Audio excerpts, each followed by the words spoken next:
Hai, Assalamualaikum warahmatullahi wabarakatuh. Apa khabar rakan-rakan sekalian? Alhamdulillah, kita dapat bersua sekali lagi dalam sesi bedah siasat.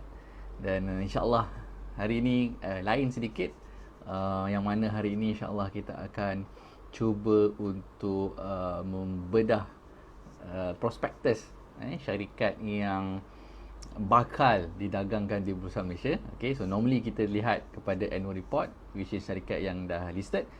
But today insyaAllah kita akan go through berkenaan dengan prospektus syarikat yang digemari ramai dan juga menjadi bualan um, ramai para pelabur, para traders di Bursa Malaysia, iaitu syarikat Farm Fresh. Okay, so insyaAllah kita akan go through prospektus syarikat Farm Fresh Berhad, yang baru dikeluarkan I think beberapa hari yang lepas. Okay, so insyaAllah untuk kita sama-sama menyusuri apakah perkara-perkara yang menarik yang boleh kita lihat di dalam prospektus ini. So insyaAllah seperti biasa, please share this video. Okay, kongsikan this video. Kita dapat 100 orang hari ni share, insyaAllah kita akan lebih merrier, lebih meriah. Okay, so seperti biasa, klik button share dulu, sementara kita tunggu rakan-rakan kita yang lain untuk join bersama. Okay. Kalau boleh dengar suara saya, please komen dengar. Saya nak test dulu audio dengan video.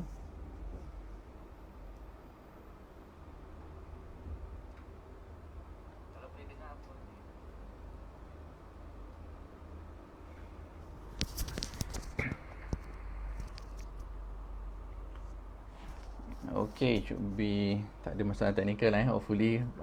Sesi pagi ni memandangkan kalau sesi malam tu normally ada sikit gangguan lah, ramai orang guna internet dan sebagainya.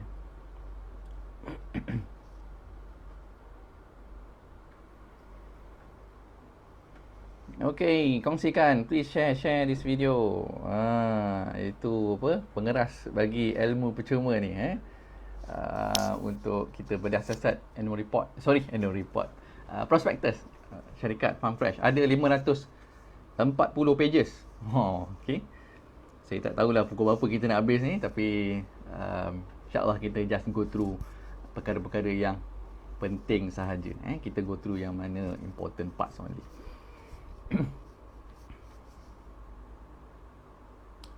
Baik, tanpa melengahkan masa, mari kita mulakan. Sekali lagi, Assalamualaikum warahmatullahi wabarakatuh. Salam sejahtera kepada semua. Apa khabar rakan-rakan sekalian? Mudah-mudahan anda semua dalam keadaan sihat sejahtera. Okay, terima kasih kepada yang dah share this video. Thank you so much. Dan juga terima kasih kepada yang join sesi bedah siasat prospektus Farm Fresh Berhad. Kepada yang belum share, please klik button share. Okay, so mari kita mulakan. Ini muka depan bagi prospektus syarikat Farm Fresh yang dulu namanya dikenali sebagai The Holston Meat Company Sdn Bhd, tetapi telah ditukar namanya lately, baru-baru ini ditukar kepada Farm Fresh, Farm Fresh Berhad. Of course lebih dikenali lah. Kalau sebut The Holston Meat Company tu mungkin orang tak berapa familiar. Okay, tapi bila sebut berkenaan dengan Farm Fresh, I think most of us tahu berkenaan dengan brand ini, pernah mungkin minum susunya, okay, dan mungkin menjadi penggemar bagi susu tersebut, okay, bagi syarikat Farm Fresh. Tapi adakah anda bakal menjadi sebagai salah seorang pemegang saham yang terawal? Okay, itu terpulang kepada masing-masing. Dan seperti biasa, sedikit disclaimer sebelum permulaan, sesi ini tidak memberikan sebarang buy call, tidak memberikan sebarang sell call, dan tidak memberikan sebarang nasihat pelaburan. Okay, so sebarang risiko pelaburan adalah di atas diri masing-masing. Okay, so kita tak ada bagi buy call, tapi kita nak buat hari ni ialah untuk kita review sedikit perkara-perkara yang menarik yang boleh kita perhatikan di dalam prospektus ini. Okay.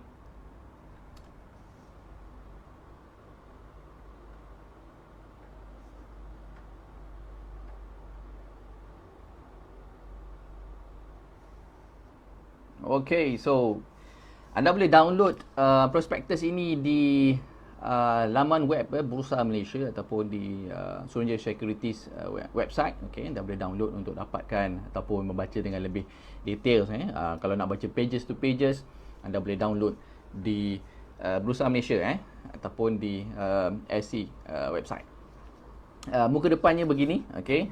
Namanya Farm Fresh di atas, kemudian dia punya tajuk, titles dia Initial Public Offering, okay. IPO sebanyak 743 juta ordinary shares bagi syarikat Farm Fresh, okay. Dan juga details berkenaan dengan institutional offering dan juga untuk retail offering. Kemudian dekat sini masih belum ada retail price ataupun institutional price.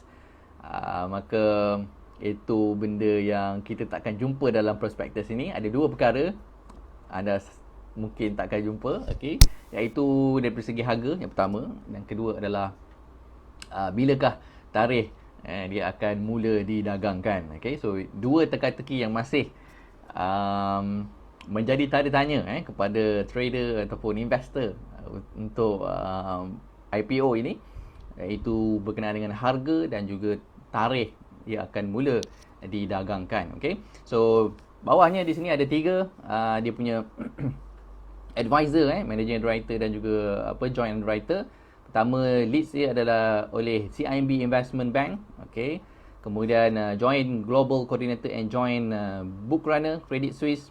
Kemudian ada satu lagi Maybank Investment sebagai joint global coordinator, joint book runner dan joint underwriter. Okey, so ada tiga syarikat investment yang turut serta bersama-sama dalam proses menyediakan IPO ataupun untuk mengapungkan syarikat Farm Fresh ni. Normally satu syarikat, tapi untuk Farm Fresh ni mungkin special sikit, sampai tiga dia punya syarikat underwriter, book runner dan juga principal advisor dia. Ada tiga, CIMB, Credit Suisse dan juga Maybank Investment, nama-nama besar lah di Malaysia.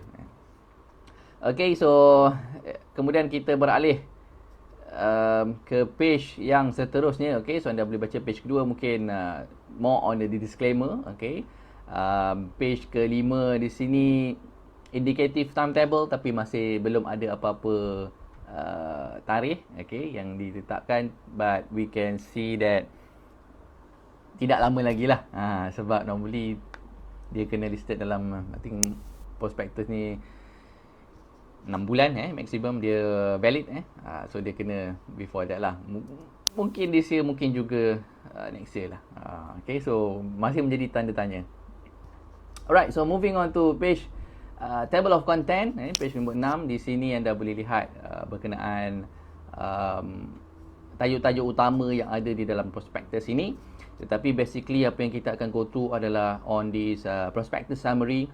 Okay, mungkin sedikit details on the IPO dan juga on the information, group information sikit kita akan go through beserta business overview. Alright. Okay, so mari kita lihat apa yang menarik di dalam prospektus ini.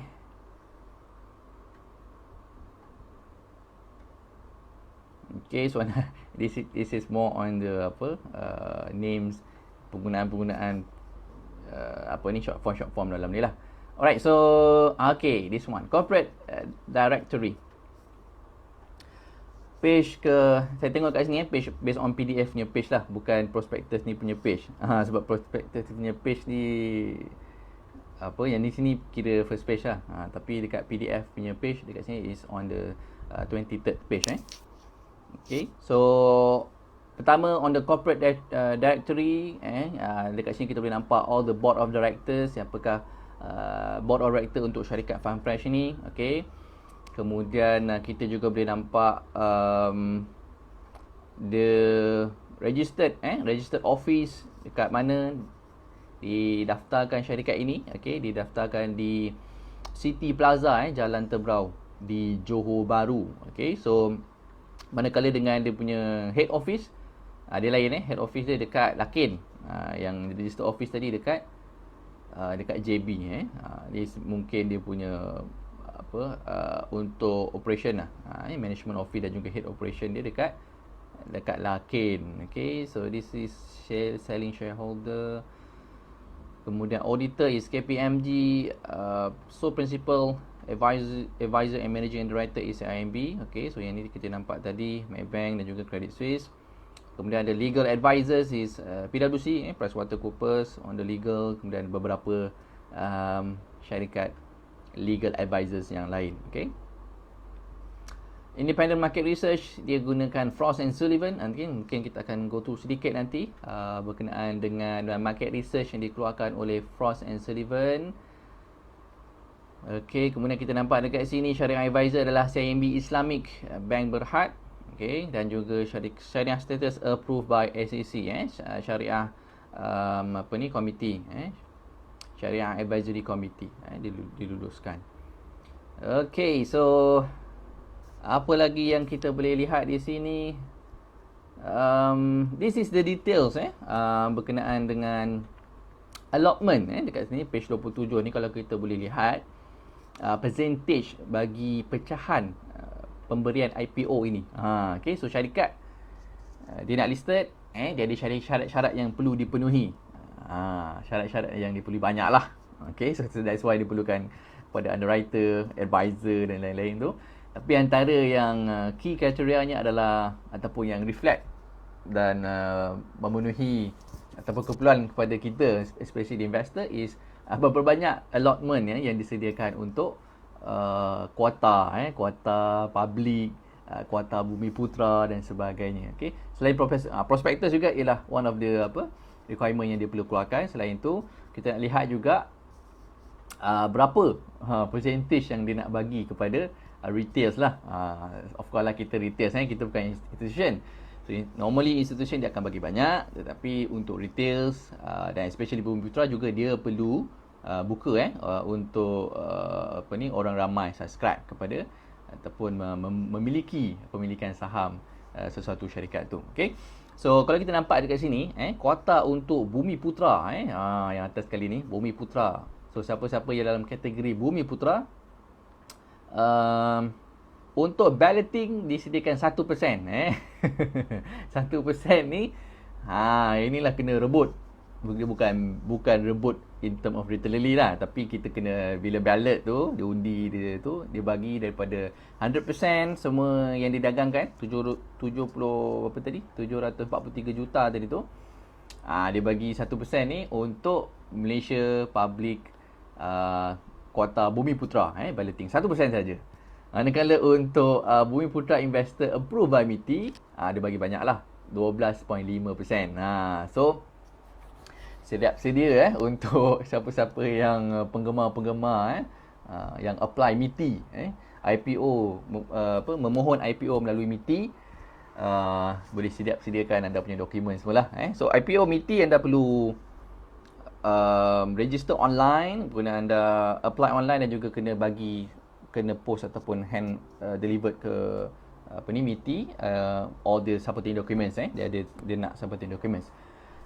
But untuk balloting anda just perlu ada CDS account dan boleh apply through normally people apply through Maybank Maybank ataupun CIMB Clicks pun boleh.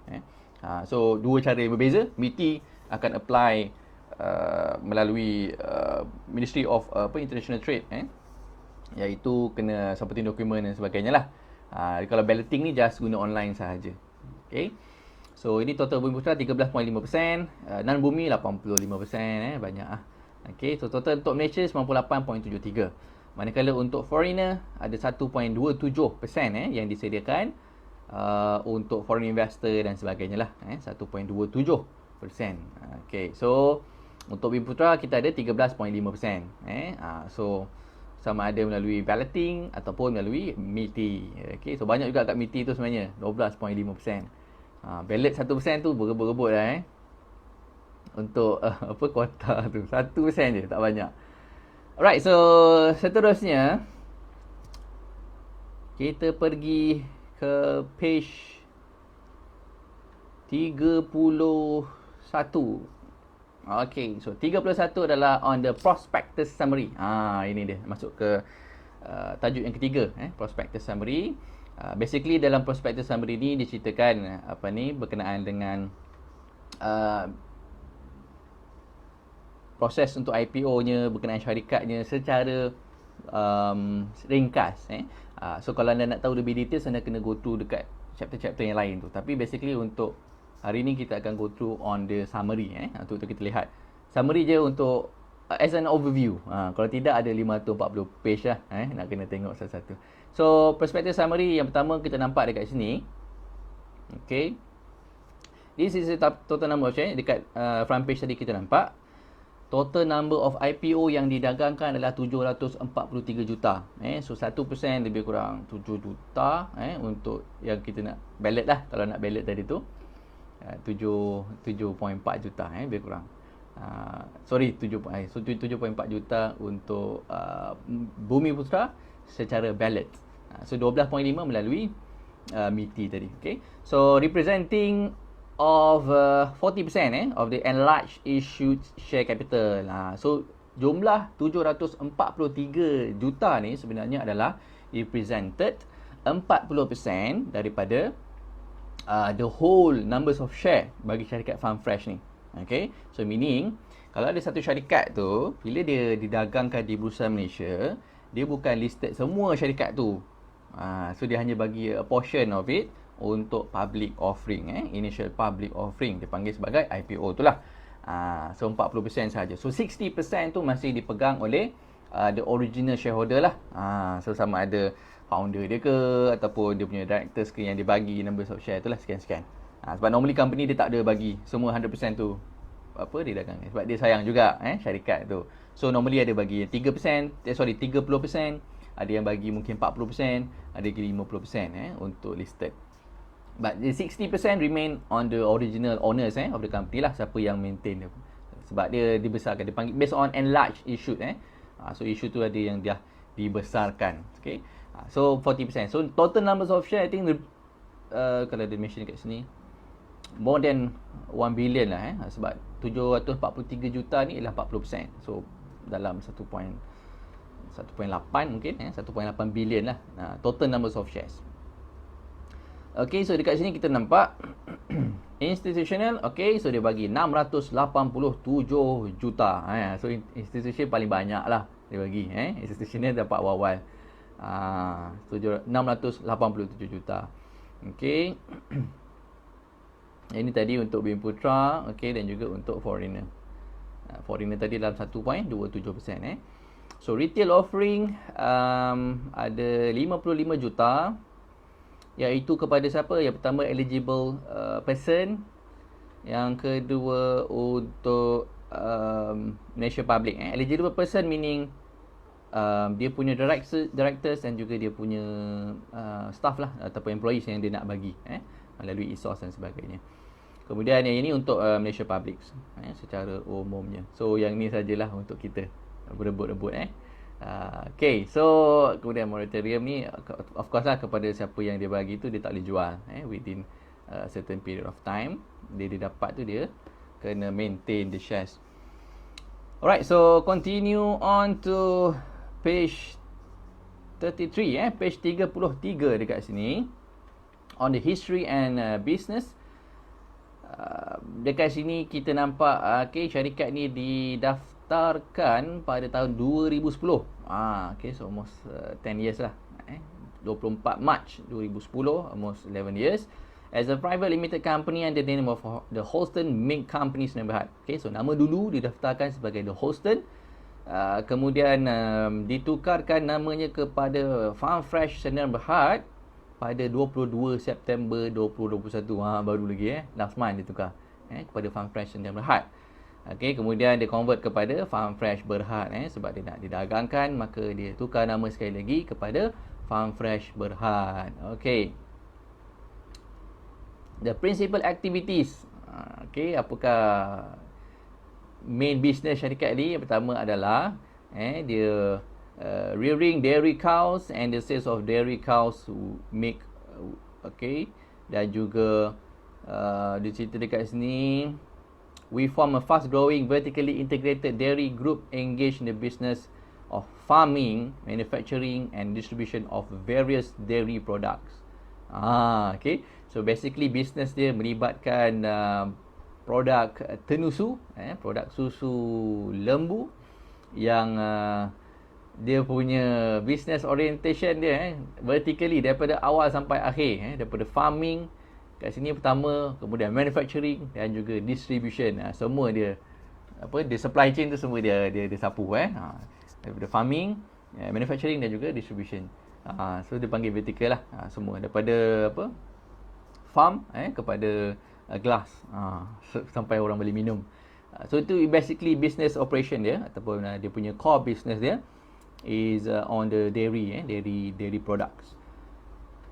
Okay, our group has diverse product portfolio which consists of primarily a chilled RTD, ready to drink milk product, UHT, ultra heat, macam itulah dia punya UHT ni, ultra heat produk tu, plant based product, yogurt product, fruit jam and sauces. Okay, so bukan setakat susu, tapi ada juga yang UHT, ada plant based product, ada yogurt, dan juga ada jam and sauces. I think this one yang baru dia acquire tu, syarikat yang baru dia acquire di Australia tu. Dia menghasilkan fruit jam and sauces. Further detail, boleh tengok kat section 6 and section 7. Kemudian competitive strength. Dia dah mention kat sini. Apakah kelebihan dia syarikat ni in term of competitiveness? Yang pertama, one of the largest and fastest growing players in the extractive Malaysia dairy industry. Tu yang pertama. Dia adalah one of the largest, bukan the largest. Dia one of the largest dan juga yang fastest growing in term of CAGR. Kalau kita tengok nanti kalau sempat, dia punya growth CAGR annually. Attractive and diversified portfolio of proprietary brands built on the fresh milk proposition and supported by culture innovation. Ini kedua, dia ada banyak produk dia sebenarnya.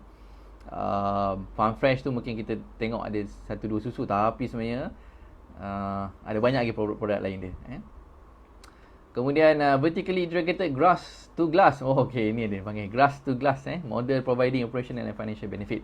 The whole supply chain tu, daripada farming, manufacturing dan juga distribution, dia ambil semua. Dia bukan yang macam OEM yang manufacture kemudian jual kat orang, ataupun yang distribution saja yang ambil daripada orang kemudian jual. Dia tak. Dia buat daripada farming, daripada lembu tu dia ternak, dia perah susu, dia manufacture susu tu untuk proses pembotolan dan sebagainya, sehinggalah kepada bahagian untuk menjual susu tersebut. Alright. Kemudian apa lagi dia punya strength dia adalah strong competitive advantage to the Guinea bank ownership and notable farm management and animal husbandry practices. Kemudian ada extensive market penetration through multi-channel distribution network. So market penetration dia macam-macam tempat dia masuk untuk distribution channel dia. Bukan setakat masuk dekat pasar raya saja, tapi dia ada juga bahagian agent dia, dia ada juga macam-macam. Nanti kita tengok dia punya how dia distribution channels tu. Dia bukan satu je, bukan letak dekat Aeon je, bukan letak dekat Tesco dulu Tesco lah, sekarang panggil Lotus, bukan letak kat Lotus je. Dia macam-macam distribution channels dia. Kemudian kat sini, strong and experienced management team with significant emphasis on ESG initiative. So ESG is one of the benda yang kita dah selalu mention sebelum ni, is the key indicator sekarang ni untuk investor, especially foreign investor. Bila dia nak invest dalam satu syarikat, dia akan melihat kepada ESG as one of the criteria yang dia nak. Dia ada scoring dia lah, ESG ni. Sekarang banyak research house yang keluarkan scoring untuk dia punya ESG dia. So far so far so good menarik ke tak menarik? Dia baru mukadimah ni Kemudian on the impact of pandemic, future plans and strategies. This is dia punya rancangan dia kenapa dia nak IPO. Right, so saya explain sikit. Syarikat ni bila dia nak IPO, bukan dia sajalah dia nak buat IPO tu, bukan dia saja dia nak bagi ownership tu dekat orang lain, sebab kalau tak lagi senang kalau masuk listed ni banyak sikit kerja dia, renyih sikit. Sebab you kena keluarkan report, quarter report, every quarter, setahun 4 kali. Kemudian kena keluarkan annual report, kemudian audit lagi, macam-macam kena buat reporting. Semua benda orang boleh tengok dalam syarikat tu.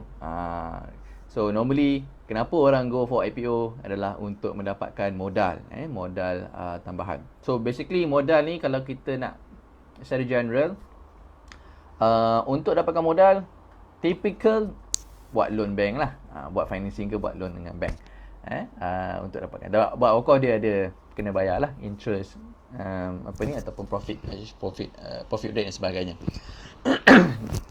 Cara lain juga untuk sebarang syarikat dapatkan modal adalah dengan menawarkan private placement. Private placement ni sama ada renewable ke, convertible, macam-macam lah dia punya wording untuk private placement. Private placement. Tapi this one dia kena issue kepada yang SEC keluarkan baru-baru ni. Untuk unlisted company, dia hanya boleh ditawarkan kepada sophisticated investor sahaja. Sophisticated investor sama ada daripada segi individuals ataupun the corporate. Ada dua kategori but hanya boleh ditawarkan kepada SI ataupun sophisticated investor sahaja. Tak boleh kepada general public secara open. So dia bagi lately ni agak tegas sikit untuk that requirement. So itu juga boleh, tapi of course dia kena carilah. Private placement ni bukan semua orang boleh tawarkan. Kemudian cara lain juga dia boleh of course dengan menawarkan kepada IPO. Okay. So proceed daripada IPO tu, sebab dia jual share ni kepada kita, kita beli, contohnya kita subscribe kepada IPO ni, maka dia dapat modal, dia dapat capital tu, ataupun dia bagi proceed tu. So proceed ni lah yang akan digunakan untuk dia punya strategi company tersebut. So normally company mungkin nak grow the company, so dia tawarkan IPO. Okay, so untuk dapatkan modal tambahan tanpa mengeluarkan modal, bukanlah tanpa mengeluarkan, dia kena bayar juga untuk dia punya advisor semua tadi tu kena bayar. Untuk listing requirement tu ada banyak juga, tapi semua tu digunakan daripada proceed IPO tu nanti. So dapat dari proceed IPO tu nanti baru dia bayar yang semua. So basically dia zero cost lah untuk from their side. Bukan ada initial cost untuk market research, dia kena bayar certain, but all the costs dia boleh masukkan nanti dalam IPO punya proceeds tu. So tolak-tolak semua, it's basically a zero. Tak ada nak kena bayar loans punya interest ke, tak ada nak kena cagar ke benda lah. Okay, so cara yang ketiga adalah dengan ditawarkan IPO untuk dapatkan modal. So daripada modal tu, apa yang dia nak buat? So orang nak tahu juga, you tawarkan IPO ni kenapa? Ada syarikat dia tawarkan IPO ni sebab dia nak bayar hutang, sebab hutang dia banyak sangat dan dia nak bayar. Okay, so ataupun dia nak expansion strategy, dia nak besarkan kilang ke, dia nak acquire, nak beli tanah, nak bina kilang baru dan sebagainya, juga memerlukan kepada modal. But of course juga sebenarnya ada juga kalau macam private equity tu is exit plan untuk diorang lah, sebab dia nak keluar lah, dia nak harvest dia punya capital. Tapi basically untuk syarikat, that is dia punya strategi ataupun ways of finding the capitals. Okay, so yang kita lihat untuk Farm Fresh ni, ada beberapa benda dia nak buat daripada pendapatan yang diperolehi daripada IPO ni. Bila proceed yang dia dapat ni, apa dia nak buat? Yang pertama adalah untuk expand our capabilities across the value chain in Malaysia. Okay, so dia nak meningkatkan lagi dia punya capabilities, the value chain lagi, the whole value chain dekat Malaysia. Nanti kalau sempat kita lihat dengan details lagi apa yang dia nak buat melalui dalam expansion program dia ni. Yang kedua adalah untuk continue develop and grow our product portfolio. Okay, so dia nak tambah lagi product offerings. Okay, yang saya nampak adalah dia nak tawarkan ice cream.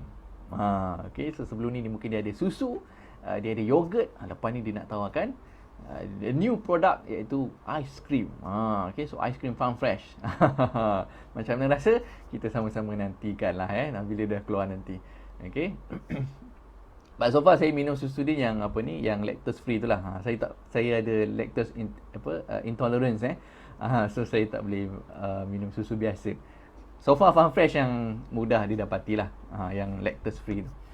Okay. So untuk yang ketiga adalah untuk regional expansion outside of Malaysia. Okay, so dia nak memperbesarkan lagi jaringan ataupun market share-nya di luar Malaysia. Okay, currently dia ada di Australia, nanti Singapore ada sedikit, di Brunei. But dia nak besarkan lagi ke Southeast Asia dan juga Asia Pacific. Okay, so dua tempat lagi yang dia nak besarkan. Dia tak adalah sebut mention terus the whole world. Sabar-sabar dia berperingkat lah Southeast Asia dan juga Asia Pacific. Okay, itu sedikit pada bahagian prospectus summary. Apa lagi yang boleh kita lihat di sini? Okay. Dekat prospectus summary juga kita boleh nampak all the promoters and also the substantial shareholders. Okay, so siapakah antara substantial shareholders? Promoters yang inilah dia punya mungkin founder dia ni, Rainforest Capital, Farm Choice Food dan sebagainya. The substantial shareholder yang ada dalam FarmFresh adalah Khazanah. Okay, Khazanah, okay, MOF lah, MOF melalui Khazanah. Okay, so banyak juga share dia dalam ni. So hopefully dengan IPO ni adalah income untuk negara, untuk kita punya debt currently at 60 level tapi government nak tambah kepada 65. Kita punya hutang banyak ni. So hopefully daripada ni dapatlah jana pendapatan untuk negara juga daripada IPO. Dulu Khazanah ada dalam IPO Ant Group. Last year nak listing kan, tapi tak jadi Kalau tak sebenarnya banyak juga income boleh dapat daripada that listing. Ant Group besar waktu tu nak jadi, I think the biggest IPO in the world. Last year tempat ada crackdown tu, so langsung tak jadi untuk Ant Group. Sayang. Okay, tapi dia tak syariah lah. Okay, alright. Kemudian this is the risk factors. Apakah risiko-risiko yang ada untuk syarikat ni? This is a common untuk apa-apa syarikat dia kena ada risk management dia. So dia kena mention, dia kena identify what are the risk and also macam mana cara untuk dia mitigate ataupun eliminate. Mungkin susah nak eliminate, but how to mitigate ataupun reduce the risk. Antara risiko yang ada untuk kita juga kalau kita nak melabur contohnya dalam satu syarikat, kita kena tahu apakah risiko pelaburan ataupun sesuatu syarikat itu. Yang pertama adalah our brand and reputation are pivotal on the business operation and continuous success, and any negative publicity or negative perception of brand and value product may adverse impact. Okay, so yang pertama kebergantungan dia kepada brand value dia. Seorang kenal nama FarmFresh tu. Kalau ada benda-benda yang negatif, contohnya mungkin melibatkan human right ke, ataupun mungkin melihatkan kepada dia punya penggunaan bahan dan sebagainya tu, itu akan menjejaskan syarikat lah. Bukan semestinya benda ini terjadi, tetapi ini dia identify sebagai dia punya risiko. Itu kena jelas. Kemudian failure to maintain the quality of our milk and milk yield may have an adverse effect on our business. Okay, sebab kita tahu dia punya core business satu je, ataupun yang paling besar core segmen dia memang susu lah. So kalau susu tu terjejas kualitinya ataupun dia punya production dia, maka memang dia akan adversely impact this company. Sebab dia produk dia satu, dia bukan macam Nestle yang ada Nescafe, ada Milo, ada oat drink lah, macam-macam Nestle chocolate sebagainya. Dia ada diversification in term of dia punya business segment. Tapi untuk FarmFresh macam Dash Lady, dia satu je, susu. Produk yang berasaskan susu, yogurt, susu, mungkin cheese tak ada lagi lah sebagainya. Okay. Kemudian failure to manage distribution network dan lain-lain lah, anda boleh baca kat sini, banyak risiko dia. Alright, so kemudian kita moving on to dia punya financial and operational highlights. Okay, so dia bagi kat sini bagus. Highlight untuk 3 tahun ni. Normally untuk listed dia kena minimum 3 tahun. Okay, dan juga dia perlu mencatat I think 30 juta minimum in term of dia punya profits untuk 3 tahun tu lah berturut-turut. So dekat sini kita boleh nampak since 2019 punya performance. This is audited report untuk dia punya financial 2019, 2020 dan juga 2021. Pertama kat sini kita nampak on the revenue. Okay, so revenue ada peningkatan cukup drastik daripada 2019 kepada 2020, daripada 178 juta meningkat kepada 330 juta 303 juta. So peningkatan yang cukup drastik juga untuk di 2 tahun ni. Kemudian 2021 ada lagi peningkatan lebih kurang 190 juta lebih kurang So 3 tahun revenue meningkat. However, peningkatan revenue banyak. Dekat sini profit after tax ni macam ni lah sikit lah. Macam turn off sikit lah kat saya sebab yang ni 2019 revenue 178 juta, profit after tax 27 juta. The 2020 tahun 2020 revenue 303, profit 35 juta. Okey, yang ini tahun 2021. Revenue 490 juta tapi profit after tax dia tinggi sikit je daripada 2020 yang mana lebih daripada 1 juta. Okey, tu 36 juta sahaja. Saya tak tahu, mungkin dia bayar tax banyak sebab profit before tax ni kat sini kalau kita nampak, okey. 67. Okey. Okey lah. Macam almost double lah kat situ. Tak ada sampai double tapi lebih kurang 1.5. But dia punya profit after tax tu banyak tu dia bayar tax kat sini. So tinggal 36 juta. Okay, so saya tak pasti kena mungkin ada deferment of tax ke macam mana dia buat ke. But sayang lah sebab nampak revenue banyak ni dan juga before tax pun banyak. Tapi untuk after tax tu sangat berkurangan secara drastik lah sebab peningkatan just 1 juta sahaja. But basically cukup lah untuk listing punya requirement is fulfill dan juga untuk dari segi growth nampaklah peningkatan kat situ daripada 27, 35 dan juga 36. So nampak cantik jugalah. But itulah nampak figure tu macam banyak gap kat situ Banyak juga tax dia bayar ni untuk bukan salah bayar tax. Okay, tapi from my punya point of view, personal point of view lah macam itulah. How come before this tax tu tak sebanyak itu? Mungkin dia ada accounting macam mana dia buat lah. Mungkin dia ada deferred, dia bayar this year ke sebagainya lah. Okay, ataupun mungkin dia bayar this year lebih untuk tahun depan mungkin juga. Okay, so page 39 kat sini on the equities. Okay, anda boleh baca.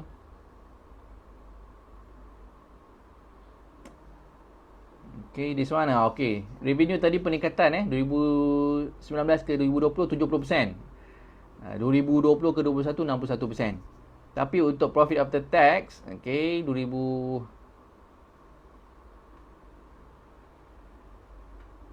tak ada. Okay, so bagi margin je. Okay, so bagi margin dekat sini, profit after tax margin adalah 11%. 15% untuk 2019, 2020 11, 21 tinggal 6.7 je profit after tax margin. But the gross margin around 30%. Okay, should be okay lah 30, kemudian berkurang kepada 26 dan untuk 2021 kepada 28%. Okay. Okay lah untuk beverages bukan untuk dairy 28, 30 should be cantik lah kalau dapat 30 tu. But around there dia pernah dapat 30%. Gross this one is gross. Yang after tax ni yang ni 11%. Okay, sebab yang ni 6 6.7 bawah 10. Tak juga tak besar lah sebenarnya margin untuk dairy products ni. So dia kena main dengan volume lah, kena banyakkan volume. In term of dia punya net gearing ratio peningkatan mungkin dia ada buat financing dan sebagainya lah 0.37 meningkat kepada 0.74 kepada 0.98. Mungkin ada sebab dia acquire hari tu syarikat di Australia tu. So dia buat financing lah. So meningkat kat sini dia punya gearing dia. Okay, kita lihat seterusnya in term of operational data. Okay, dia bagi bilangan lembu yang dia ada. Kat sini kita nampak milking cows, lembu susu. Lembu susu. Ada total untuk 2021 ada 3,000 ekor. 3,009 ekor lah. Untuk lebih spesifik 3,009 ekor.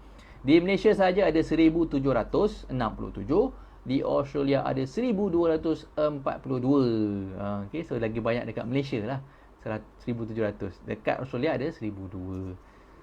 Manakala okay, tetapi ataupun namun okay, namun untuk annual raw milk output dia yang tu dia untuk 2021 dia menghasilkan 22.7 juta liter surprisingly sikit lah mungkin COVID ni lah, COVID effect ni daripada 23 menurun kepada 22 juta production dia. Malaysia sebenarnya hanya contribute 8.9 juta saja liter. 8.9 juta. Yang lembu 1700 ni dihasilkan 89. Okey. Lembu dekat Australia 1200 dihasilkan 13.8 juta. Okey, so, susu Australia lebih banyak lah walaupun lembunya lebih sikit. Mungkinlah sebab faktor climate, dia punya environment ataupun teknologi yang digunakan kat sana tu lah. Banyak beza dia. So main yield ataupun main milk production output tu datang daripada Australia. Walaupun Malaysia punya lembu lebih. Lembu punya susu lembu punya susu. Kemudian revenue of sales. Okey. Untuk dairy paling besar kat sini 423. So kita nampak tadi dia punya total revenue adalah 490 juta. So untuk milk ataupun dairy tu contributed 423. So yang lain-lain tu mungkin daripada jelah dijual benda-benda lain lah. Mungkin dijual jams ke yang tadi tu sauces ke apa-apa produk yang selain daripada dairy product. Okay. Alright, so moving on to page 40. Apa yang ada kat sini? Ni dia diceritakan details berkenaan dengan bukan details lah, lebih kepada breakdown seberapa persen untuk income ataupun profit yang dia dapat daripada IPO ni kepada setiap expansion plan yang dia nak buat tu. Okay, so daripada income contohnya dia dapat a certain amount of money tu. So 46% dia akan gunakan untuk capital expenditure bagi establishment of a new manufacturing hub and a new dairy farm and integrated processing facilities in Malaysia. So dia nak acquire, mungkin dia termasuk pembelian tanah untuk mendirikan processing facilities, kilang dia ke ataupun dan sebagainya di Malaysia. 46% dia akan gunakan untuk this operation ataupun capex dia punya capital expenditure dia. Okay, within 24 months, dalam masa 2 tahun lah, untuk acquire tanah, untuk dapatkan building approval ke, untuk dirikan kilang, farm dan sebagainya. So majoritinya dia akan gunakan untuk this process ataupun this expansion. Manakala yang kedua, untuk expansion of our production facility in Australia, dia akan gunakan 19.9%. Okay, so dekat Australia 19.9% untuk capex, mungkin untuk pembesaran kawasan farming dia ke, facility perah untuk perah susu ke dan production sebagainya lah. Okay, untuk 19.9%. Dia tak ada bagi berapa ringgit sebab kita tak tahu berapa harga IPO lagi. So nanti kalau dah tahu, kita darab sendirilah berapa persen ni untuk digunakan bagi setiap capex ni, capital expenditure ni. Dan yang ketiga, untuk capex dia akan gunakan regional sebagai regional expansion outside of Malaysia. 13.3%. Okay, mungkinlah dia nak set up HQ ke, dia nak buka set up office ke dekat overseas, dekat mana tadi, Southeast Asia dan juga Asia Pacific. Mungkin juga untuk recruit employees kat sana. Mungkin juga untuk marketing campaign dan sebagainya lah. Itu masukkan dalam capex bagi the regional expansion untuk Farm Fresh. Okay, so manakala untuk working capital, ni untuk OPEX lah. Basically 13.6% dia akan gunakan untuk dia punya OPEX bagi 12 bulan untuk setahun. Untuk setahun yang akan datang 13.6%. Okay, listing expenses ni lah yang tadi saya kata dia kena bayar lah. Dia punya advisor dia untuk IPO macam-macam advisor semua benda tu kena bayar 6.7%. 6.7% banyak juga bayar. So masyuk juga kalau buat ni advisory service untuk underwriting sebagainya ni 6.7%. Okay, so 100% total up is 100%. So inilah apa yang dia akan gunakan daripada dapatan daripada IPO tadi tu. So benda-benda ni dia gunakan. Kalau tak, ni semua kena buat financing lah ataupun buat private investment ke dan sebagainya. But this one dia bagi IPO. Bagus juga bagi IPO, mana kita boleh subscribe kepada business dia. Okay. So dividend policy, so far dia tak ada lagi declared dividend policy, but dia target untuk beri at least 25%, approximately 25% daripada profit untuk dividend. Okay, so whatever profit yang dia dapat setahun, after all the expenses lah, dia bayar semua capex, maintenance cost dan sebagainya, 25% dia willing to give to the shareholder. So 25%. Ada company yang 30%, ada bagi 40%, depends on the company lah. But 25% untuk awal-awal I think as an indicative should be apa? At least ada lah. Dia ada dividend policy dekat situ. Dapat profit, kita share sama-sama. But currently dia punya profit 30. Contoh 21 dia untung 36 juta tadi 36. So 25% dia bagi kepada shareholder. Let's say contoh. Tapi this one untuk next year lah. Untuk financial year yang seterusnya 25%. Okay. But of course subject to penilai board approval kemudian dan juga during AGM dan sebagainya. Okay, on the sustainability dah boleh baca dekat sini. Indicator timetable pun belum ada lagi. Okay. Right, this is the breakdown of all the shareholders. Institutional, okay. Retail, this is on the retail offering. So kepada eligible person yang pertama daripada director dia, ada 4 orang. Kemudian kepada employees dia ada 583 orang. So dia nak tawarkan juga. Dia bagi, dia bagi apa? Pink form tu lah. Ataupun dia bagi ESOS ni. Tapi ESOS macam-macam lah. Dia requirement lah. Bila boleh harvest, bila berapa tahun dan sebagainya.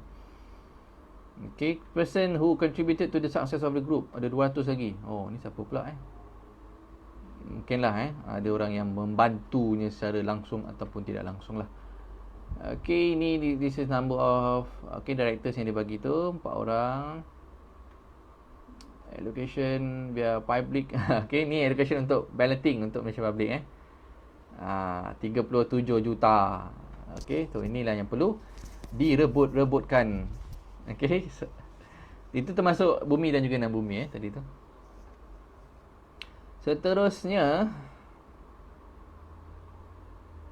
okey, ni dalam bentuk table lah kalau nak tengok. Tadi sama dia cerita tentang pecahan-pecahan dia berapa dia nak bagi kepada kategori-kategori tadi, retail dan juga institutional offering. Okey. So far so good.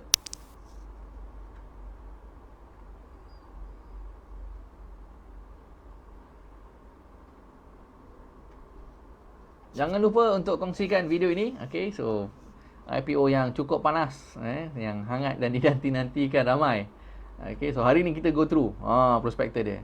Anda boleh baca satu-satu 540 pages, okay, ataupun anda boleh dengar saja sesi ini secara percuma untuk anda at least faham the basic ataupun perkara asas di dalam syarikat ini. Okay, so kita moving on to page seterusnya yang menarik.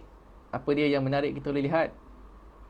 Kat sini page 60. Apa yang dekat sini 60? Okay, ni tadi kita dah go through sama juga. Okay, ini lebih details berkenaan dengan dia punya expansion plan tadi tu. Okay, tu dia apa dia cerita kat sini. Lebih secara ni lebih details. Maknanya untuk expansion yang pertama ada land acquisition, building construction, machinery ni yang kata dia mention tadi tu untuk digunakan dalam masa 2 tahun tu. Okay, untuk land acquisition, beli tanah, building kena build untuk dia punya facilities farming dia ke, untuk kilang dan sebagainya tu 18 bulan dan juga machinery equipment dalam masa 24 bulan ni lah total up. Okay, so yang paling tinggi cost dia dekat sini machinery equipment dan juga land acquisition. Kemudian yang ni establish of new dairy product. Okay, this one 16.6. Ini pun besar facility, untuk dirikan facility 16.6%. Okay, so ni this is lebih details anda boleh go through. Tapi basically kita dah faham tadi ada 3 objektif utama dia, apa dia nak buat daripada proses IPO tu. Bukanlah dia bayar hutang, dia nak expansion, which is for me is good because business always kena growth. Kalau tak growth stagnant, then you are going to pupus lah jadilah seperti dinosaur. Okay, so this is untuk working capital dia. Kemudian juga untuk bayar all the fees, brokerage fee and the writing fee, commission and placement fee. Ni semua fee tadi tu lebih kurang berapa? 6.7% tadi tu dia nak gunakan untuk bayar all the fee bagi tujuan listing tersebut. So basically they go for listing at a zero cost lah. Okay,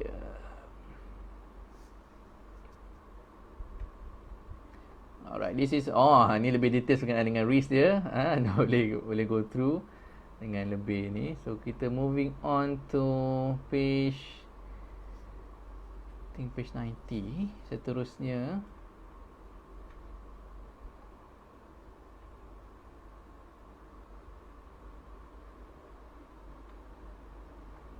this is dia risiko juga untuk country yang dia operate tu, banyak of course. Yang ni benda yang susah-susah kita nak predict dan juga kita jangka, macam apa yang berlaku contoh dekat Sudan sekarang, is very unpredicted. Apa yang berlaku dengan Sudan dekat Petronas kat sana, government regulation, ini yalah, kita pun benda yang uncontrollable lah.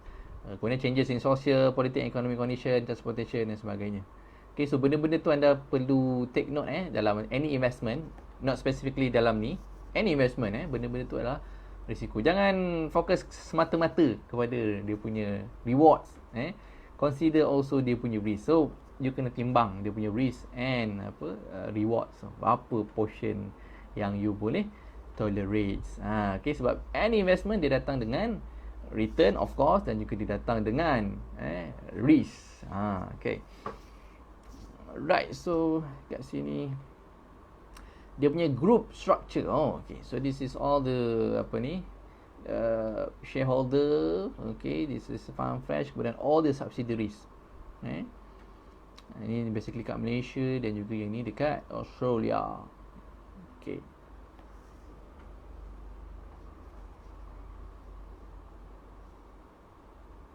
Okay. Yang ini pecahan dia. Setiap subsidiaries tu apa yang dia buat, dia punya principal activity anda boleh baca. But basically is ni lah, semua memang melibatkan dairy. Dia ada cow, ada goat kat sini, planters and cultivators, basically semuanya melibatkan dairy products lah. Okay, buffalo pun ada. Okay, Australia Friesian, Sahiwal cow breeding, dairy operation. Okay. Yang ni satu je yang lain sikit yang tadi tu, which is dia punya fruit spreads and sauces. Yang ni Henry Jones Food yang baru dia acquire itu, manufacturing of fruit spreads and sauces. Okay, bawah ni pecahan dengan lebih detail setiap subsidiaries tu. Dah boleh baca. Semua kena tunjuk kat dalam prospectus, anda boleh nampak. Okay. Right, so this is the business overview. Nombor 7 ni dah masuk chapter 7. On the business overview, kita nak lihat apakah dengan lebih dalam lagi pecahan-pecahan business operation dia. So basically tadi kita tahu dia ada buat farming, manufacturing dan juga distribution, ataupun dia boleh pecahkan kepada upstream, middle stream dan juga downstream. Macam minyak macam oil and gas. Oil and gas pun ada upstream, downstream kan. So dia pun ada upstream, middle stream dan juga downstream. So basically untuk upstream is on the farming lah, bahagian untuk ternak lembu, ataupun kambing. Dia sikit ada juga buffalo dia tadi tu kita nampak. Basically is a cow lah, sebab kita nampak tadi ada 3,000 ekor tadi tu, is all lembu saja. Lembu susu. Lembu susu, bukan sembarang lembu, lembu susu. Okay. Okay, so dekat sini untuk upstream ada 2 tempat. Pertama di Malaysia dan juga di Australia. Dia supply raw milk, raw milk. Okay, dia ada untuk kegunaan sendiri dan juga dia ada jual kepada third party. Third party ni kat Australia lah, dia gunakan untuk mungkin jual kat Australia. Kemudian kat sini ada midstream. Midstream ni untuk processing dan juga manufacturing. Yang inilah terhasilnya ready to drink milk, UHT tadi, yogurt dan juga plant based product. So ni bahagian production lah, basically on the production. Dan juga downstream on the branding and marketing dan juga distribution to customer. Okay, so semua tempat di cover. Okay, daripada upstream, middle stream dan juga downstream. Okay, marketing, branding ni consumer brand, ini nama-nama yang digunakan. Farm Fresh, ada Yara, Master Barista dan juga Henry Jones. Untuk distribution channels, dia ada dekat large formats retailers. Ini macam Lotus, Aeon, company-company retailers yang besar tu. Kemudian stockist dengan dealers, dia ada juga guna sistem stockist dealership ni. Okay. Kemudian Horeca Market, Export Market dan juga convenience store. Okay. Alright, apa lagi yang menarik kat sini?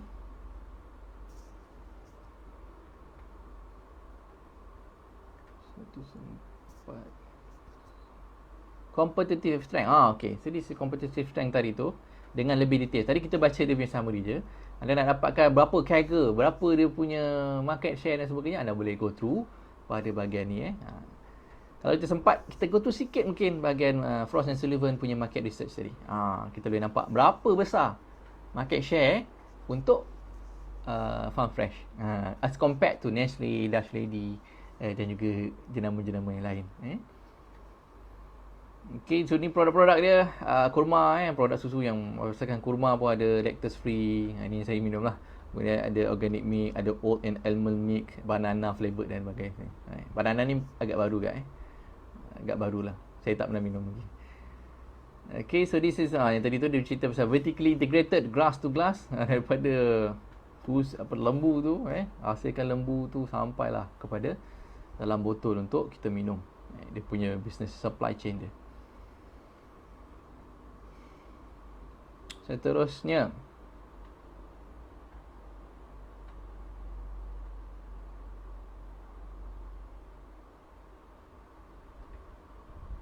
kat sini juga dia bagi milk yield. Okay, so milk yield pun dia bagi dengan lebih details. Okay, anda boleh go through. Kemudian kita moving on to page 119. Apa yang menarik kat sini? Okay, ni tadi dalam bentuk chart lah dia bagi upstream, midstream dengan downstream proses dia. Okay, this is dia punya farm and processing facilities oleh Farm Fresh. Tempat-tempat dia, kat mana dia ada facilities. Yang pertama dekat Muazzam Shah. I think this is the biggest one. Dekat Muazzam Shah di Pahang. I think dia paling besar. Kemudian ada juga di Desaru, di Johor.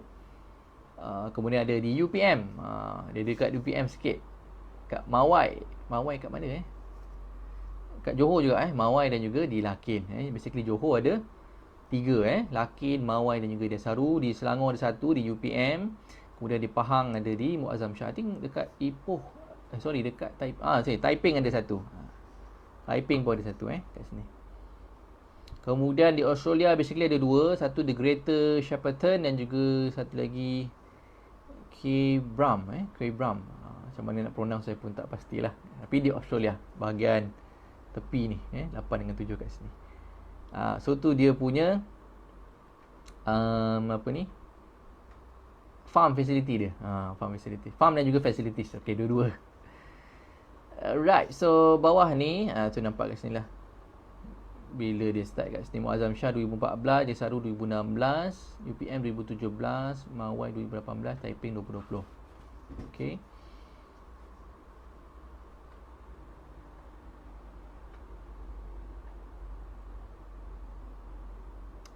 Kat bawah ni kita nampak numbers of milking cow dekat setiap tempat ni. Okay, so Muazzam paling banyak lah, 1,300 ekor. Greater Shepparton ni 1,158. So total ada 3,514. Okay. Apa lagi? 121. Ni pecahan tadi kita dah nampak total berapa lembu yang ada. Tapi this one dibagi in term of tahun dan tahun dan juga dipecahkan untuk Malaysia dan juga Australia. Termasuk dia punya output dia berapa. But basically kalau kita nampak kat sini masih yield dekat Australia masih lagi tinggi lah. Paling tinggi berbanding dengan Malaysia. Okay. So yalah, Australia ni memang terkenal dengan ni kan, susu so mungkin climate dia sesuai lah untuk penghasilan susu ni. So kalau dia boleh besarkan lagi kilang dia ataupun production dia dekat Australia, lagi banyak lah yang dia boleh hasilkan. Tapi dekat Australia tu juga sebab dia jual juga kepada third party. Dia bukan semua tu diproses untuk Farm Fresh. Yang supply untuk raw milk tu dia juga supply untuk others brand as well. Okay, so this is dia punya breakdown. Pecah ataupun explanation lebih details berkenaan dengan farm yang dia ada. Okay. Bukan tanah also. Okay, basically the list lah tanah daripada state government 500 hektar. Okay, Mawai.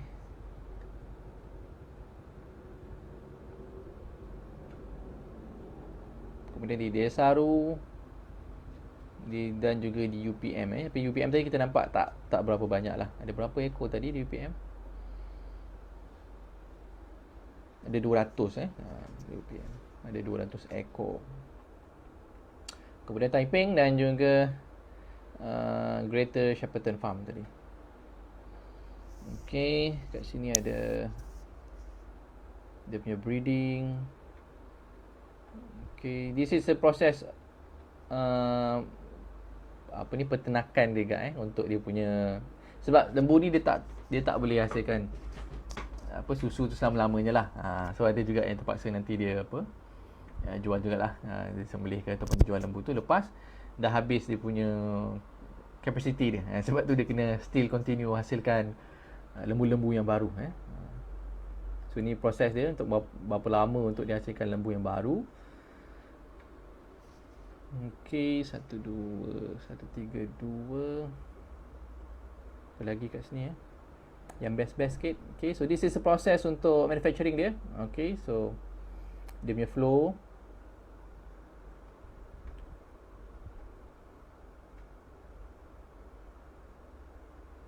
Kemudian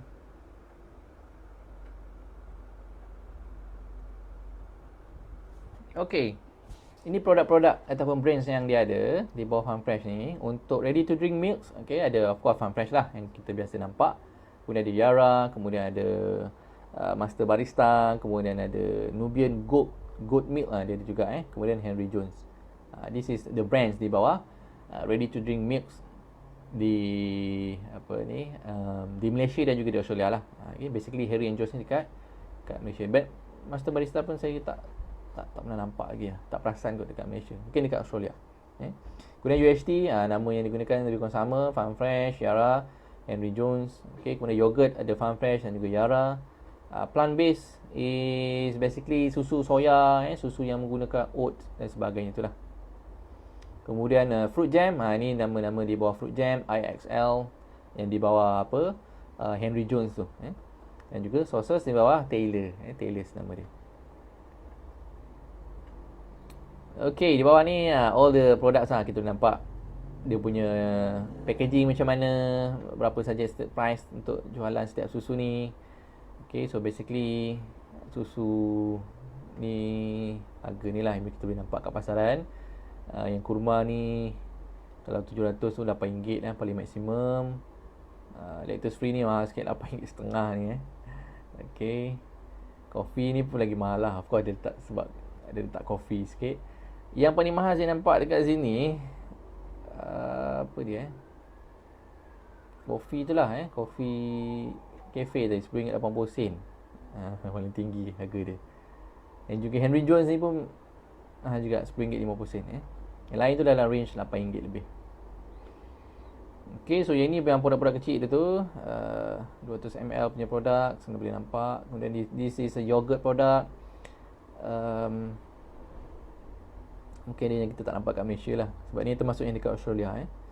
Kemudian ni susu yang untuk soya, ada yang coklat dan sebagainya. Dan juga sauces kat sini yang bawa nama Taylor's. So ni jual kat Australia lah, harga dia dalam AUD. Okay, so kalau kita nampak dekat sini, yang paling tinggi contribution untuk revenue adalah datang daripada chilled ready to drink milk, susu ready to drink 45%. Kedua di followed oleh UHT 30% dan juga yogurt products tu 10% contribution untuk dia punya revenue. Manakala untuk plant based ada tapi tak signifikan lah, less than 10% semua. Plant based, fruit jam, raw milk. Oh, tapi fruit jam dan sauces agak tinggi 5.7.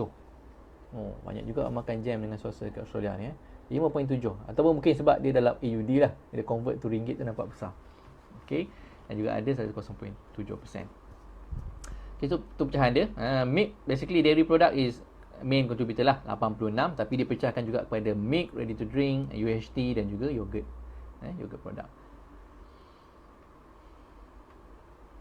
Ini fresh milk dengan milk powder. So ada juga milk powder, tapi basically yang paling banyak contributed daripada fresh milk 93%.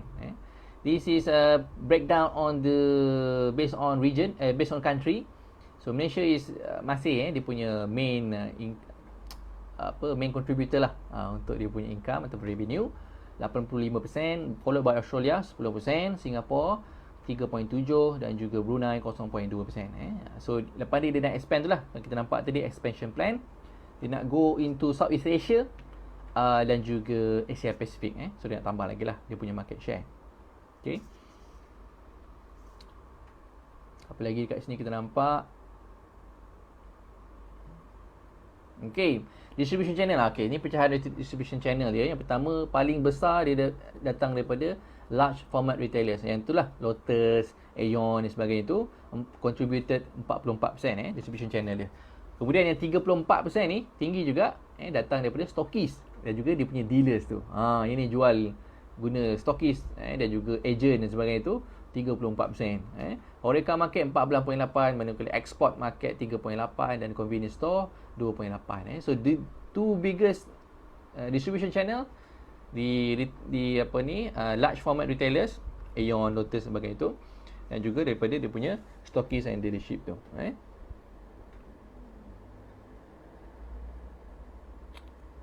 Okay, so dia gunakan sistem yang ni stockist and dealership tu. I think ada breakdown dia. Okay, this one is to be a breakdown untuk stockist and dealership tu. But before that, ada tak dia punya? Okay, tak apa, kita tengok stockist and dealership ni, stockist dia 2020, as of 1 April 2021, dia ada 45, okay, 45 stockist. Home dealers dia ada 832 orang. Dan number of agent dia ada 1,300. Okay, so 1,300. I think boleh grow lagi lah untuk agent ni, sebab sistem stockist and agent ni yalah, sekarang ni cukup popular dengan orang nak tambah income dan sebagainya. So boleh digunakan untuk menarik lebih ramai stockist, agent dan sebagainya. 1,300 mungkin boleh grow dalam masa 3 tahun kepada 10,000 mungkin, ataupun lebih. Sebab ada stockist-stockist yang ada agent sampai berbelas ribu, ada yang puluh ribu pun ada agent di seluruh Malaysia. Okay, so Malaysia dengan sistem environment stocking agent ni dah cukup popular di Malaysia. Boleh grow, kat situ boleh grow kalau dia intentionally lah untuk grow. Okay, but all depends on dia punya management. Kita just buat analisa sajalah, how far dia boleh grow, macam mana dia, apakah peluang-peluang yang ada dan sebagainya. Okay, so this is the major customer untuk major retailers tadi tu. Lotus 12%, Bapak Marketing Distribution. Nama dia Bapak Marketing memang Bapak Marketing betul. 5.4%. Yang ini sistem stockist. Okay, dia campur yang ada retailers dan juga stockist. Kemudian AYC untuk distributor, Aeon 4.7%. Fonterra Milk Australia untuk industrial dairy company 4.3%. Okay, so paling banyak Lotus, kedua Bapak Marketing tadi tu, Aeon nombor 4.7%. Ini as of 2021. Dia bagi juga pecahan ataupun progress daripada 2019 lagi. Dah boleh go through. But basically masih sama Lotus paling besar lah semuanya. Lotus memang boleh dapat banyak. Aeon macam cepat sikit habis dia punya susu tu. Ada dalam berapa botol kalau yang Lotus free tu Okay.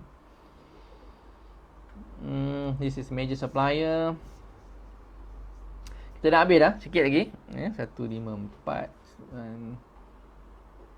Competition. Okay, so competitor yang dia ada dalam industri ni, mari kita lihat siapakah dia.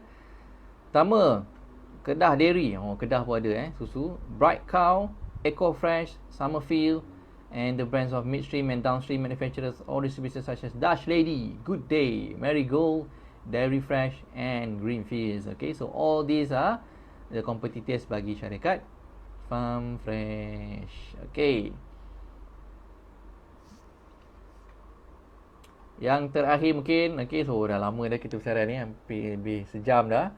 So anda boleh baca dengan lebih details dalam ni, okay, jika nak dapatkan maklumat yang lebih. But I think kita go through dia punya last on the market research yang dikeluarkan oleh Frost & Sullivan. Very interesting untuk kita perhatikan, okay, pegangan market share bagi syarikat Farm Fresh. This is punya market research, dikeluarkan oleh Frost and Sullivan.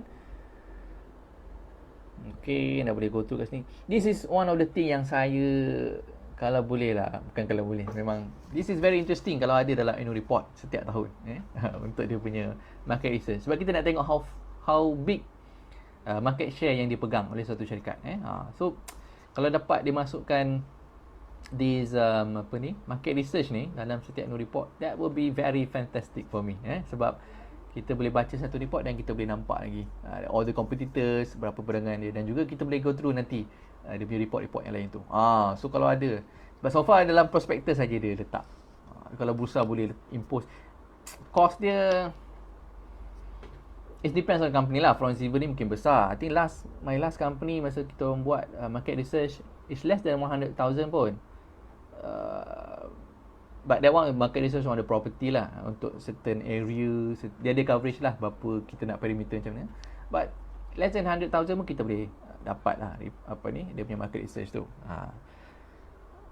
So of course dia ada cost yang kita spend, but it's worth it lah kepada oleh investor untuk ataupun shareholder untuk lebih memahami perkembangan syarikat, macam mana syarikat tu currently dan sebagainya. Okay, so dekat dalam market research ni very interesting sebab nampak Kaggle dia bagi berapa percentage untuk household income, macam mana projectionnya dan lain-lain. So best lah kalau ada benda ni.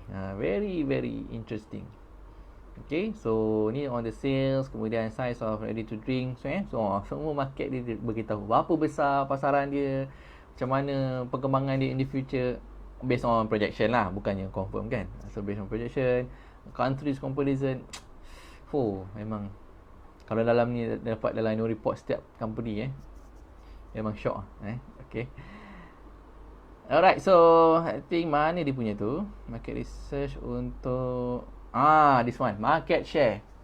Okay, I think this is going to be our last page yang kita akan go through on the market share bagi syarikat ni, syarikat Farm Fresh. Kita perhatikan. Okay, so yang atas ni is on the ready to drink milk untuk 3 tahun 2008. Sorry, untuk 4 tahun lah. Tapi dia 2019 tak ada. Dia bagi 2018, 2020 dan juga 2021. So kita nak tengok perkembangan ataupun penetration of the market share bagi Farm Fresh ni. So Farm Fresh pada tahun 2018 untuk kategori ready to drink milk, RTD milk ni, ready to drink milk, hanyalah 8%. 2018 nampak hanya 8%. Compared to Dutch Lady waktu ni 42%. Dutch Lady paling besar. Nestle nombor 2 masa tu, 17%. Malaysia Milk 13%. Etika 13%, ada 8%. Tapi Farm Fresh hanya 8%. Tapi moving to 2020, tahun 2020, ready to drink milk Farm Fresh meningkat, market share dia 15%, daripada 18% meningkat kepada 15%. Manakala Dutch Lady menurun kepada 37%, daripada 42 dia turun 37. Kemudian Nestle juga turun sikit, dia jadi 11. Etika jadi nombor 2. Malaysia Milk tinggal 9%. Okay, so nampak 15%, 8% kepada 15%. Moving kepada 2021, mana ke 2021, Farm Fresh pegang 18% market share. Ini the whole Malaysia ready to drink punya milk industry. 18%. Daripada 8% sekarang 18% pegangan Farm Fresh market share. Dutch Lady maintain 37. Okay, Nestle 11 maintain, Malaysia Milk 9% maintain, others 13 naik sikit, Etika menurun kepada 12%. Okay, so Farm Fresh currently kalau yang among the biggest nombor 2 selepas Dutch Lady. So Dutch Lady masih main 37%, but Farm Fresh telah pegang 18%. Okay, so daripada 2018 8% meningkat kepada 18%. So of course peningkatan lah, dari segi kita nampak tu ada peningkatan in term of the market share. Dan of course kalau kita tahu, nampak dia punya proceed daripada IPO dia nak gunakan untuk expansion. Hopefully this number is going to change lah.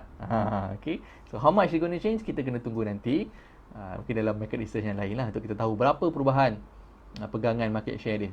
But currently is at 18%. Okay, beats Nestle, beats Malaysia Milk, beats Etika, just behind the Dutch Lady. Okay.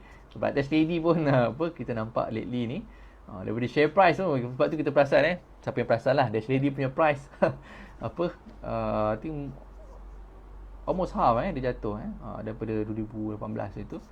Kalau siapa perasan lah Dash Lady punya price dulu pernah almost 72 macam tu, 70 ringgit lah. Currently hanya 32 ringgit so mungkin affected by this market share.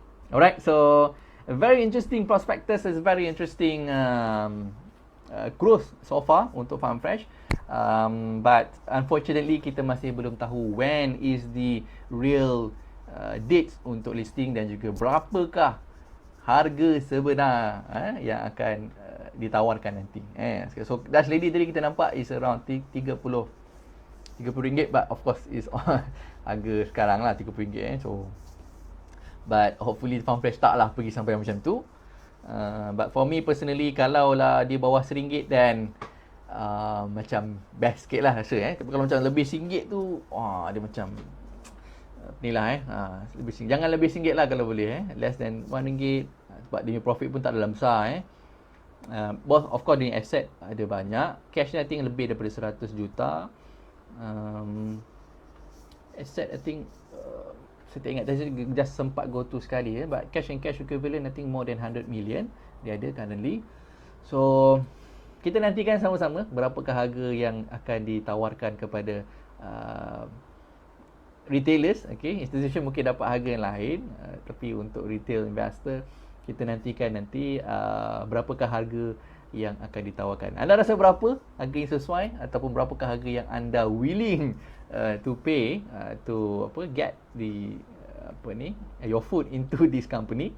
Farm Fresh, I think most of us pernah minum sekali, mungkin juga penggemarnya ataupun pengguna tetapnya untuk susu susu Farm Fresh ni. However, sama-sama kita nantikan insya-Allah dalam masa terdekat mungkin ataupun mungkin dalam tempoh I don't know, susah juga nak predict sebab dia tak mention, but at least we are ada progress so far sebab kita dah ada prospectus. Benda ni dah ada hangat dikatakan I think since last year IPO Farm Fresh, but this year dia dah keluarkan prospectus. Maybe this year, mungkin juga next year, but hopefully kita boleh lihat the two things dia punya price and also dia punya date untuk listing insya-Allah. Thank you so much kepada anda yang join dan turut serta dalam sesi ini. Jutaan terima kasih kepada yang share, yang belum share. So pengeras dia kena share. Kalau anda share, saya doakan anda dapat, kalau apply IPO tu lah, IPO sikit 1% tadi untuk balloting.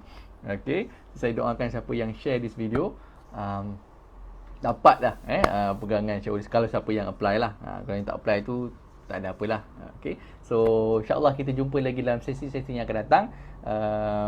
Saya minta maaf kalau ada sebarang kekurangan, terkasar bahasa ataupun tersalah baca dan sebagainya. Dan juga this is kita punya personal research sahaja, dia tidak memberikan sebarang sebarang nasihat pelaburan. Please be reminded again, ini bukan nasihat pelaburan, bukan juga nasihat pembelian ataupun penjualan. Sebarang risiko adalah di atas diri masing-masing. Thank you so much sekali lagi kepada anda yang turut serta daripada awal, dan saya akhiri dengan Assalamualaikum warahmatullahi wabarakatuh.